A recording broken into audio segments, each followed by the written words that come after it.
Colonel Hazen, who's got the volunteers that he's made drill and be disciplined, you know, he didn't come in with an assumption of, do I have good data? Do I not have good data? He came in with an ethos. He came in with the belief that we are not going to embarrass ourselves. That's what's important today, is that we're going to own the moment that we're in and do the best with what we have, whatever that is. And so he's told to hold this point. He's given some reinforcements. Boys, we're going to hold this point. Welcome again to It Doesn't Take a Genius, conversation with introspective perspectives and pithy points of view.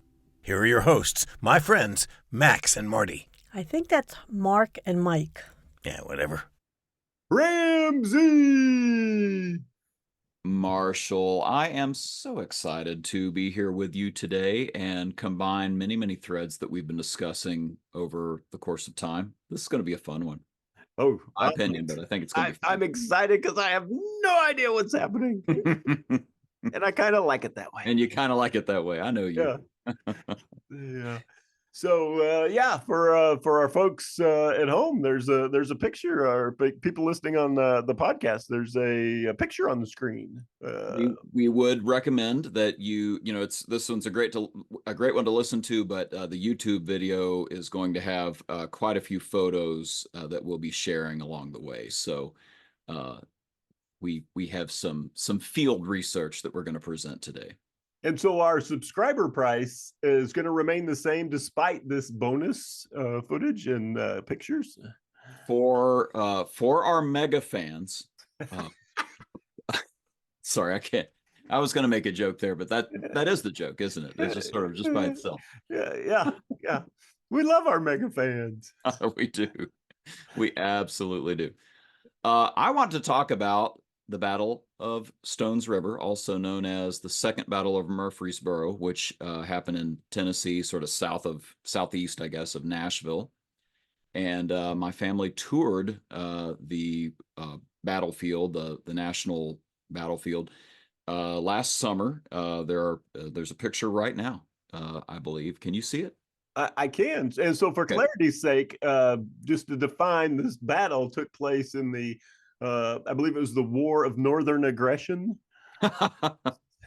as you guys call it. I'm glad you finally admitted that I'm not a Midwesterner. That's what's important to me.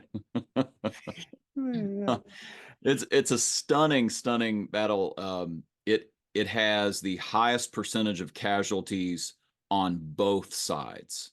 I mean, this is a really bloody battle. And I can kind of set it up, but I'll just sort of give folks a preview that we've been talking in our last episode about the Emancipation Proclamation, about what it means to be free and suddenly have choices that you're responsible for and that you own. And so as I sort of hit some highlights here of the things that caught my family's attention, I would just encourage you at home to be thinking about, what did all this hinge on? There are so many parts of this battle that hinge on a decision or a person or an action.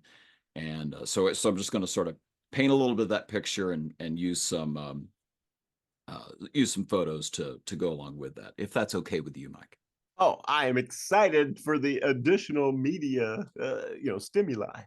I know I mean, I think deep in your heart, you want to be a YouTube influencer. I think that's really actually a goal of yours. And, it turns out business people don't have the same rabid fascination with YouTube following the way, like, say, Mr. Beast's, preteen audience does. But hey, we're going to make a go of it. So.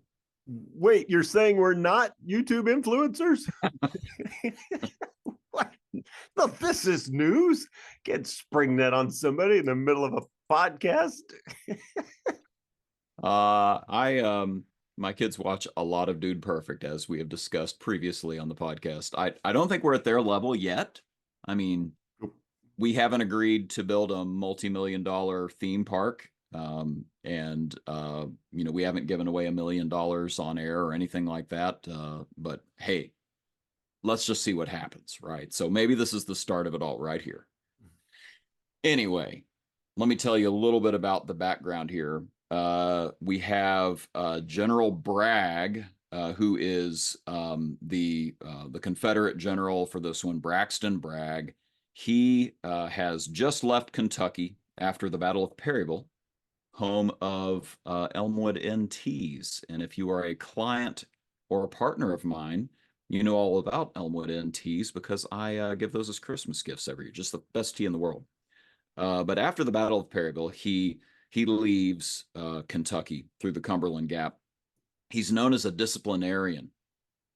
In fact, shortly before the Battle of Stones River, he executes a Kentucky soldier who had deserted. It's a little more complicated than that. It was his second desertion, to be fair, but the guy deserted because his father had died suddenly. His mom was back home with a bunch of young kids. He had requested leave. He had actually finished up his tour and was ready to unenlist, and Bragg had refused. And so he went AWOL to go home and plant a garden for his mom. Bounty hunter finds him, brings him back. He is part of the Orphan Brigade, as it's known, Kentucky's volunteer regiment that came out of, it's Kentucky's only, I think, volunteer regiment that fought for the South. He has the dude's own Orphan Brigade execute him, and it takes 3 volleys to make it happen. Brigadier General John Breckinridge was the famous and very popular Kentucky general over the Orphan Brigade, and he apparently, on his horse, became physically sick when this execution happened. So that happens shortly before all of this. Bragg's known as a disciplinarian. Breckinridge hates him now. Things are not going well. Dissension in the ranks. Other side, in the north, we have General Buell has been relieved of command shortly after the Battle of Perryville because he didn't pursue. Lincoln's getting sick of it, and so he puts this General Rosecrans in charge. William Rosecrans, he was this hard-drinking Catholic. He would keep them up till 4 a.m., regaling them with stories and debating religion with his leadership team. He would become a real fast talker during combat, and was sort of a thorn in the side of people above him, but his troops loved him. He really went out of his way to take care of his troops. So those are the two sides. We've got 40,000 some Union soldiers, 30,000 some Confederate soldiers. Some of the Union soldiers had never been tested in battle. The Confederates had at least 3 different brigades that were cavalry harassing. Before the battle even started, they had caught 1,000 Union troops and destroyed or stolen 3 wagon trains. That's before the battle even starts. Long story short, December 30th, 1862, they're about 700 yards apart in lines formed near Murfreesboro, and they have a battle of the bands. Yankee Doodle Dandy is played, and the Confederates played Dixie, and it goes back and forth like that for a while. Finally, the North plays Home Sweet Home, and the South joins in. And then all the soldiers start singing. So we have this, Francis Tolliver moment, if you're familiar with the World War I story about how they came across on Christmas Eve. That's what happens the day before New Year's Eve when this battle is going to kick off. So they all basically go to bed knowing that the next morning they're going to attack. It turns out that both groups sort of had a plan to attack the right flank and cut off the base of the opposing army, and sort of, like if you could, hindsight being 2020, it seems like whoever strikes first wins. It's going to be that point blank. Well, so that night before New Year's Eve and the battle kicks off, that night of December 30th, Rosecrans is visiting his troops saying, hey, do me a favor, please put out your fires. At one point, he's telling them to do this on a very cold and rainy night, and bullets start whizzing by. He was right, he's proven right as he's going up to each of his troops and telling them, put out your fires, put out your fires. So, long story short, December 31st at dawn, Bragg's troops strike first. The South strikes first. Union soldiers die with coffee cups in their hand around their morning fires. It's an almost complete rout. It would have been a complete rout. The army would have been destroyed, except there was one Major General Philip Sheridan. Yes, the Sheridan tank is named after this guy. That's how important he is to us. He just had a premonition, started thinking, and he had his troops up and ready and in line by 4 a.m. The whole battle hinges around his position. Basically, his troops and some folks that he had to fall back and help, another major general. They're the only two groups that are able to hold the line that morning. Everything else folds up around them. And it is incredibly bloody. I need to start showing you some pictures now. So this is where they went to.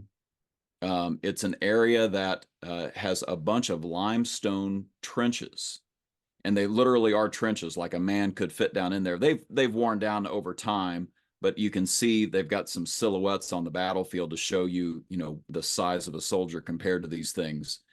Tons and tons of trenches. This is where they retreated to, and it was an area that became known as the slaughter pen. Sheridan loses like all three of his brigade commanders. A brigade, I think, is around 800 men. A third of his men are casualties by that late morning. And overall, in the entire battlefield, the Confederates are just running over the Union. 28 guns captured, 3,000 soldiers captured. It could have been the absolute end had not Sheridan held his ground with his men, been up early, and allowed them to be prepared for that to happen.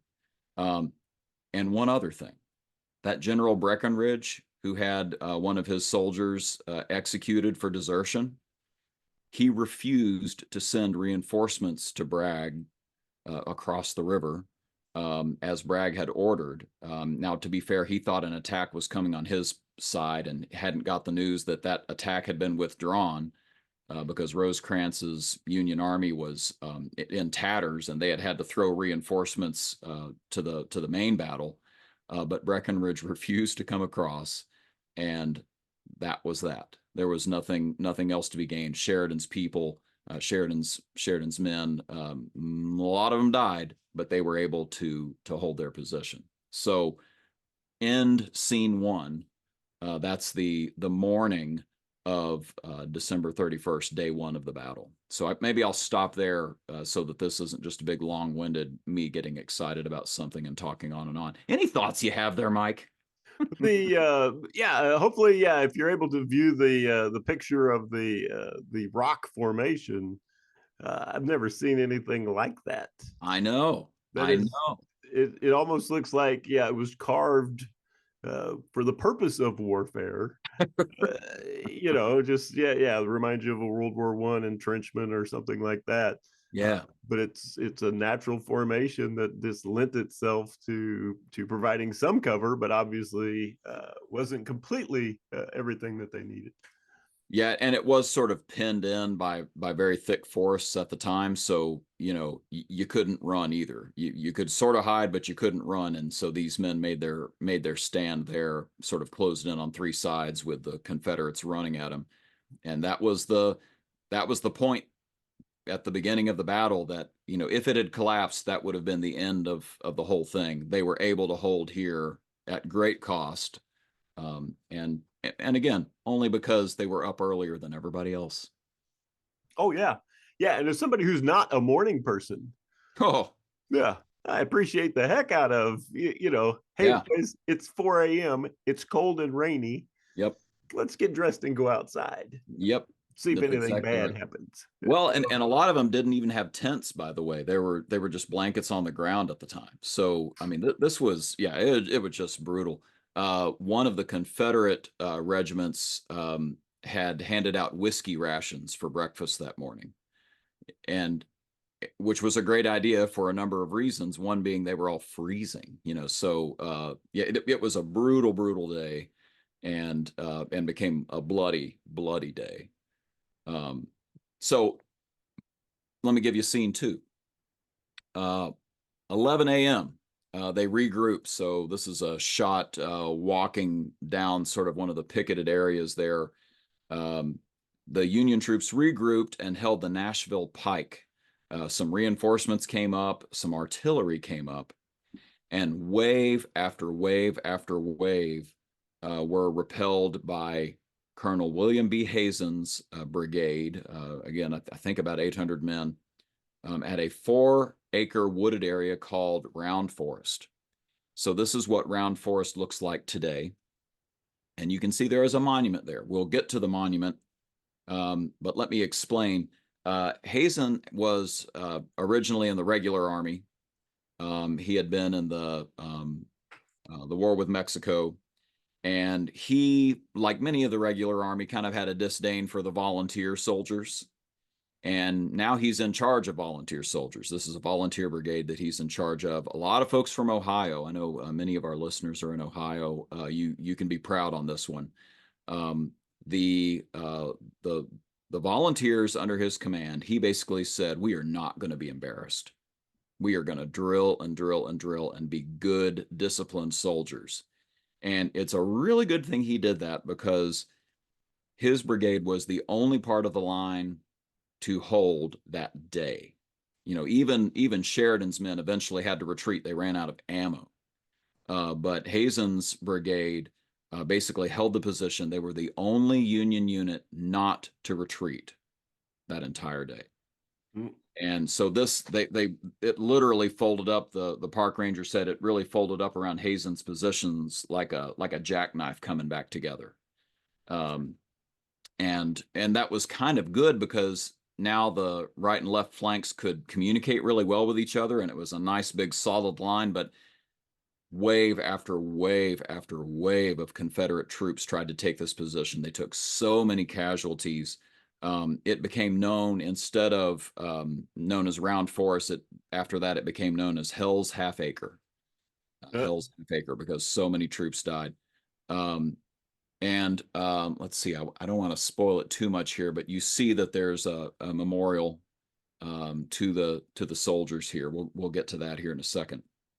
So General Bragg ends the day 1 of the battle, assuming they were about to win. There had been so many casualties. The Union had been on the back foot all day long. He, in fact, sent a telegram before he went to bed to Richmond, to the Confederate capital, saying, "The enemy has yielded his strong position and is falling back. We occupy whole field and shall follow him." And then he also says, "God has granted us a happy new year." And Bragg is shocked when he wakes up New Year's Day, 1863, to find that the Union is still on the field that morning. What had happened is that Rosecrans, the Union general, had done some work that night. He had back, I think, maybe like a couple months before the battle, he had set out an order to the army under his command saying, "I want a couple men from each regiment who can be detached and turned into engineers." He called them pioneers, a pioneer or engineer corps.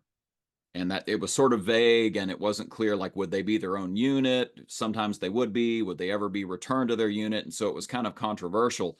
Bottom line is, if he hadn't done that, first off, those folks and a little artillery battery funded by the Chicago Board of Trade, that was the sponsors. It was the Chicago Board of Trade battery.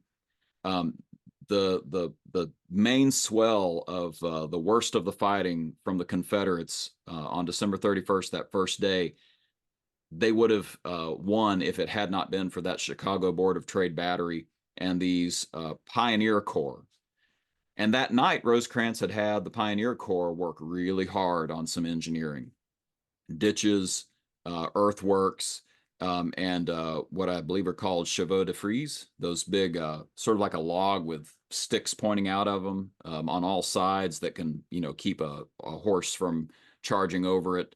They had just set up all sorts of, defensive works, and were ready on January 1st. Now, the rest of January 1st, they both kind of agreed, let's lick our wounds, bury our dead, dress, our wounded. And so nobody really fought January 1st, but January 2nd, fast forward to the end here, it is the end. On day 3, Bragg again orders Breckinridge to attack the Union troops on a hillside near the river. Breckinridge protests, that's suicidal. We shouldn't do it. He eventually does it. Turns out it's suicidal. He pushes back the North, and they come over a hill to attack these retreating Union soldiers to face basically all of the cannon. It's all there. And they all fired at the same time. In less than an hour, there were 1,800 casualties. I mean, so the cannon, when that part of the battle was over and it was time to advance, they couldn't advance because there were so many bodies. They had to move the bodies to be able to roll the cannon through. It was that deep with bodies. And Breckinridge, it was mainly that orphan brigade from Kentucky, called the Orphan Brigade because they couldn't go back to Kentucky. Kentucky wasn't a southern state, so they were volunteers in the South and had nowhere to go. They were orphans. So the Orphan Brigade is decimated, a third of them killed, not just casualties, just killed. And Breckinridge wanders the battlefield just crying out, "Oh, my poor orphans, oh, my poor orphans." So that's scene the second. I've got one more scene, but we can talk about that for a minute. Just again, just a bunch of people making some decisions, some that happened way before the battle. Well, and some happened. There was the wonderful foresight, which is very cool. But then there's this thing where the people in charge don't have enough information to make good decisions. 100% in the moment, right? The intel on where is the enemy? What have they been doing during that day off? So yeah, they're making decisions based on assumptions. Yeah, I've got the enemy on their back foot. They're probably run away. Here's what we're gonna do. None of it based on fact. All of it based on here's my assumptions of what they're gonna do. Yeah, And in this case, I guessed wrong. Right, the South chose poorly. Yeah, and this general, or excuse me, General Hazen, was he a general? I've already forgotten. Colonel Hazen, who's got the volunteers that he's made drill and be disciplined. He didn't come in with an assumption of, do I have good data? Do I not have good data? He came in with an ethos. He came in with the belief that we are not going to embarrass ourselves. That's what's important today, is that we're going to own the moment that we're in and do the best with what we have, whatever that is. And so he's told to hold this point. He's given some reinforcements. Boys, we're going to hold this point. Which leads us into Act 3, which happens a few months after the battle. Interesting that it's just a few months. So I'm showing a picture of this monument. The monument was put up by the soldiers. They were the ones who organized this in 1863, in the months after the battle, before the war has been decided. And they were so touched by the sacrifice of their fellow soldiers that they were the ones who organized this. So you can't really read it. I got a close-up of the plaque that repeats what it says. It says, Hazen's Brigade, to the memory of its soldiers who fell at Stone River, December 31st, 1862, quote, their faces toward heaven, their feet to the foe, inscribed at the close of the war. The monument's put up before the close of the war. The inscription happens afterwards. And just so you can sort of appreciate it, there's, I can't remember how many soldiers are buried inside, but the ones that fell right there are there. It's the oldest, let me see if I can get this right. It's the oldest still standing monument that has been put up on a Civil War battlefield. We don't have anything older. The oldest Civil War monument still standing in its original battlefield location. Now for the postscript. It's a beautiful area. Here's this is where the slaughter happened. This is where the 1800 Orphans Brigade fell. But now back to that Hazen's monument, Hazen's Brigade's monument. Here's a monument outside of it. Notice the date, 1834 to 1909. It's just a little military grave marker outside of the monument and the stone fence around the monument. And it says this guy dies in 1909. Name William Holland, Sergeant, Colored 1st Regiment, I believe is what it is. This is a Kentucky slave who joined the Union Army, was captured and re-enslaved and used as a like a servant, escaped and fought again and was promoted to sergeant.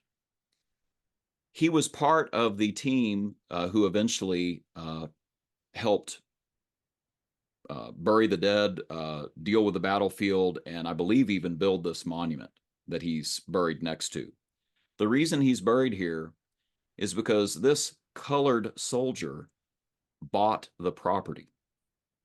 So in the Civil War, we have a former slave fighting for the North who eventually settles in this area and has a farm owning land, a slave owning land on the very land where people fought and died for his right to be able to do that. The community, it was a black community, freedmen, called Cemetery, appropriately enough. Many of the people were former soldiers or former people working on the grave site who settled there. And so he's buried there. And just in case you think that there wasn't a little bit of pride, he could have been buried in the military cemetery nearby where most of the soldiers are buried. He's buried here in the property he owned, where the men made the sacrifice for his right to do so. And oh, by the way, his son, a World War I veteran, also buried next to him, William Harlan. So I get super excited when you get these moments where the sacrifice is so clear and they know what it was worth and they know the value of the sacrifice they made. But there's your third act and postscript of the story as I see it. So many men making so many choices. Oh yeah. This, from each one of them, each soldier's individual choice to join up. Exactly. And then it all comes together, and then their leaders make choices, and then it just continues to unfold. And it's had anybody made one different choice, the outcomes, it's the kind of the butterfly effect, right? Right. How would that have rippled across our country, right? Would that have ultimately changed the outcome of that war and the future of the United States? It's pretty wild. Yeah, the what if scenarios really spin out of control the more you think of it. Oh yeah. It reminds me of the Japanese movie concept of Rashomon. And Rashomon, you've seen it in a lot of different movies where they show the character and he's running to jump on the subway, and he gets on the subway, meets some girl and something, and then they show, all right, what happens if he misses that subway? Right, and he turns around, walks away, doesn't meet that person, but he meets somebody else, or he gets hit by a car, or so right. The Rashomon effect is, all right, so what happens at any point in your life where something does or doesn't happen, and what is the impact of that for the entire future, right. And I think here it's sort of a what I think is so interesting about the Civil War is that they had to have known things were so heightened at that time. Values were being so clarified by the things that they were willing to struggle for, that they had to have appreciated how incredibly serious each moment was. And what strikes me is that things are always important. You know, the choice I have to get up early in the morning every day, like I'm choosing to make that choice or not. And little decisions every day are how I'm going to, it's not get my work done. It's like do the things that I feel like I'm called on earth to do. But it's just getting up in the morning. It's just that little decision. And yet so much cosmic importance is behind it. You want to react sarcastically to that employee who did something stupid or has been disrespectful or whatever, and the right thing to do is hold your tongue and have the crucial conversation the right way. And so much hinges on that little moment, right? You're setting a tone, you're establishing what's culture for your workplace. You and that employee are maybe experiencing the beginning of a rift that cannot be healed if you go much further, but it's just a little sarcastic comment. And yet so much cosmic importance is hinging on that moment. I'd like to think that we could go through all of our life, feeling like, hey, we're in war. It's wartime. Things are that important. Things are that significant. Make good choices. But we tend not to do it because, it's just work. It's just my family. It's just an everyday day. I'm not in battle, but you kind of are. You kind of are. So that to me is the inspiring part of this. You make some fantastic points, and sometimes it's the short-term gratification versus the long-term reward, and that's the choice we're making.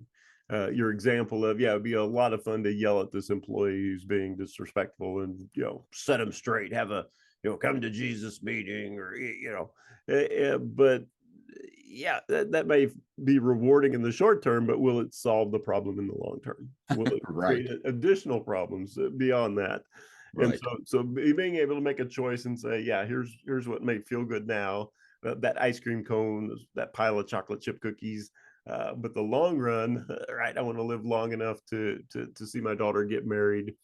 I've got to make those choices now that will ultimately determine, or better determine, what happens in the future. Yeah, I love that. And for me, it's short term versus long term versus really we could talk about eternal term.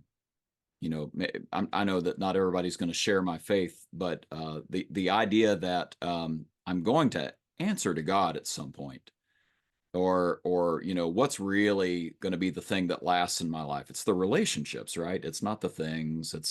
It's not the fleeting glory that I get by being a well-known YouTube influencer, for instance. Just to circle all the way back around. Yes, I think that fleeting is the key word there. Totally. Yes, for our audience. Having values, having a purpose, having a path forward, incredibly important. And those things will make the decisions that you make easier to make. Right? Does this decision align with who I want to be, who I choose to be, or does this distract or take me away from that? So let me end with a couple more pictures and one final thought. The one final thought is we love helping people do this. You and I love helping people get clarity on their purpose, on their values, on what they want to be about, and then putting together a plan to achieve that. So if we can help you, please reach out.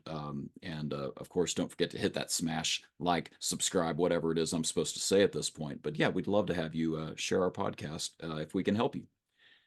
And here's a couple pictures just to bring us home, to take us to a lighter hearted moment. Oh, there's my family. My younger of two sons purchased a raccoon in the store at the state park, the National Battlefield Park.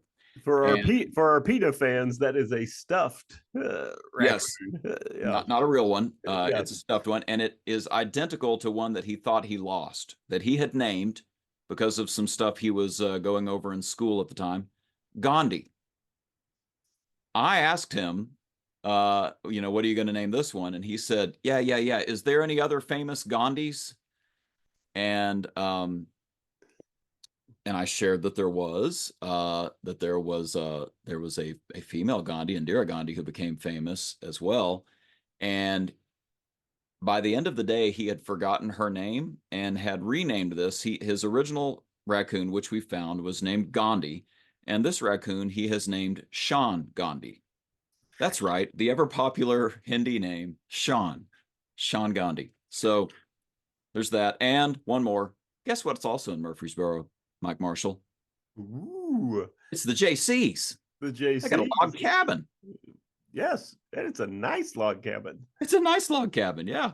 So I took that picture just for you, knowing that you were president of the JCs once upon a time. Oh yes, in a life long gone. But it's interesting, in a lot of small towns in America, you'll still find parks, buildings, airports that were originally JCs were part of the early postal service. Airmail was a project that they were instrumental in.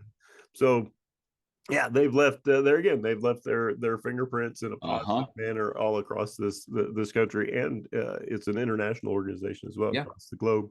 So yeah, that's exciting. Some people made some decisions, right? Some people made some decisions. Yeah, they decided to band together as volunteers and to make positive things happen. Love it. Very cool. Right. I'm done. All right, if you're out there listening, go make some good decisions. Let's get something done today. And we do appreciate you. And we also appreciate our announcer, the man, the myth, the legend, the voice, Mr. Wolf. And that's a wrap. It doesn't take a genius. The blog dedicated to reducing the irreducible. Next time, prime numbers. What makes them so special? Join us then. And thanks for listening. That's good enough.